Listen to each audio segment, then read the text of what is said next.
গোপন বিশেষ একটা সময় আছে।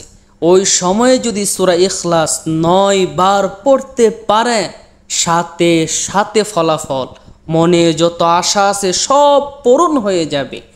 আমলটি খুবই শক্তিশালী এবং পরীক্ষিত এবং কার্যকরী একটি আমল। আমলটি খুবই সহজ, নিয়ম জানলে আমরা সবাই করতে পারবো। তো আমলটি কখন করবেন, কিভাবে করবেন, এই আমল করার দ্বারা কি কি লাভ উপকার আছে সব কিছু আজকের ভিডিওতে জানাবো। ভিডিওটি খুবই ছোট হবে, অনুরোধ করব না টেনে শেষ পর্যন্ত দেখবেন। সম্মানিত দিনী ভাই বোন, আপনি যদি আমাদের এই ছোট্ট চ্যানেলে নতুন এসে থাকেন, দয়া করে চ্যানেলটি এখনই সাবস্ক্রাইব করে ফেলুন, যাতে নতুন নতুন ভিডিও সবার আগে আপনার কাছে পৌঁছে যায়। তো চলুন এই চমৎকার আমলটি সম্পর্কে জেনে আসি। প্রথমে আপনাদেরকে আমলটি কিভাবে করবেন সম্পূর্ণ নিয়ম বলে দিব। ভিডিও শেষে বলবো এই আমলের দ্বারা কি কি লাভ হবে, কি কি উপকার হবে। আমলটি আপনাকে যে বিশেষ সময়ে করতে হবে সেই সময়টা হলো মাগরিব নামাজের পরে, যেই সময়টা আল্লাহ তাআলা রহমত বরকত নাজিল করে। আপনাকে খুব লক্ষ্য রাখতে হবে, মাগরিব নামাজ পড়ে যেন কারোর সাথে কোনো কথা না বলেন, কোনো কাজকর্ম না করেন। নামাজ পড়া শেষ সাথে সাথে আমলটি করতে হবে।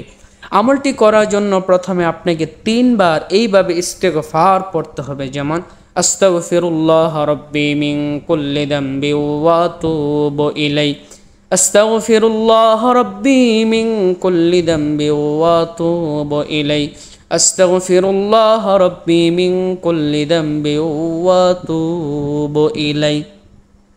তারপর 3 বার এই দরুদ শরীফ পড়তে হবে, যেরকম আল্লাহুম্মা সাল্লি আলা মুহাম্মাদ ওয়া আলা আলি মুহাম্মাদ কামা সাল্লাইতা আলা ইব্রাহিম ওয়া আলা আলি ইব্রাহিম ইন্নাকা হামিদুম মাজিদ। আল্লাহুম্মা বারিক আলা মুহাম্মাদ ওয়া আলা আলি মুহাম্মাদ কামা বারাকতা আলা ইব্রাহিম ওয়া আলা আলি ইব্রাহিম ইন্নাকা হামিদুম মাজিদ। এইভাবে 3 বার এই দরুদ শরীফটা পড়ে নেবেন। পড়ার পরে এবার আপনাকে এই নিয়মে 9 বার সূরা ইখলাস পড়তে হবে। কোন নিয়মে পড়বেন আমি পড়ে দেখিয়ে দিচ্ছি। আউযু বিল্লাহি মিনাশ শাইতানির রাজিম, বিসমিল্লাহির রহমানির রহিম।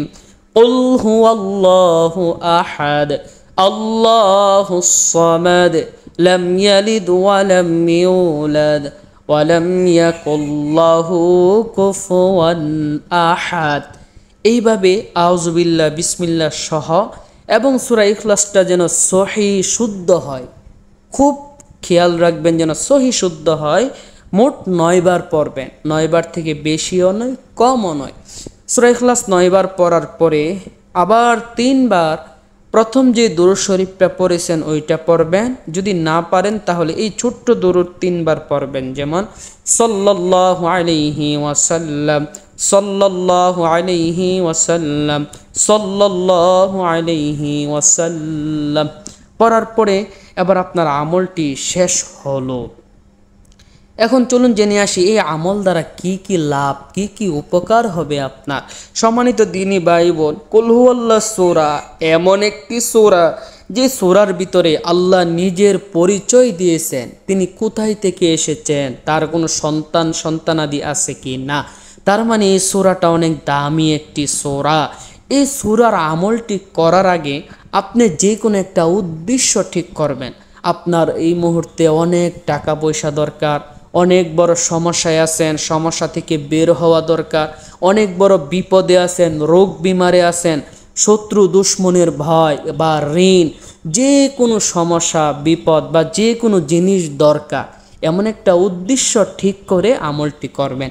আমলটি শেষ হলে আপনি 2টো হাত তুলে আল্লাহর কাছে বলবেন, আল্লাহ তোমার এই পবিত্র দামি সূরা কুল হুয়াল্লাহর আমল করেছি, এই উদ্দেশ্যে করেছি, আমার সেই উদ্দেশ্যটা পূরণ করে দাও, বা এই প্রয়োজনে করেছি, আমার এই জিনিসগুলোর ব্যবস্থা করে দাও। ইনশাআল্লাহ এই দামি সূরার আমল আপনি পরিপূর্ণ আল্লাহর উপর বিশ্বাস, ইয়াকিন, ভরসা নিয়ে করবেন, আমি গ্যারান্টি দিলাম সাথে সাথে ফলাফল পেয়ে যাবেন। তবে শর্ত হলো আল্লাহ তাআলার প্রতি, কোরআনের প্রতি আপনার পরিপূর্ণ বিশ্বাস, ইয়াকিন, ভরসা থাকতে হবে, তাহলে আপনি ফলাফল পেয়ে যাবেন। ভিডিওটি যদি ভালো লাগে অবশ্যই একটা লাইক করবেন, এবং যারা আমলটি করতে চান অবশ্যই কমেন্ট করবেন। আর যার মনে যে কোনো উদ্দেশ্য আশা আছে কমেন্টে জানিয়ে দিবেন। আমি আপনাদের উদ্দেশ্য আশা পূরণ হওয়ার জন্য বিশেষভাবে আল্লাহর কাছে দোয়া করব। এখনও যারা চ্যানেলটি সাবস্ক্রাইব করেননি অতি তাড়াতাড়ি সাবস্ক্রাইব করে ফেলুন, যাতে এমন সুন্দর সুন্দর ভিডিও সবার আগে আপনি পেয়ে যান। অনুরোধ করব ভিডিওটা একটা শেয়ার করে দিবেন। আপনার একটা শেয়ারে অনেক মানুষ জানবে, উপকৃত হবে, আপনি অসংখ্য সওয়াব পাবেন।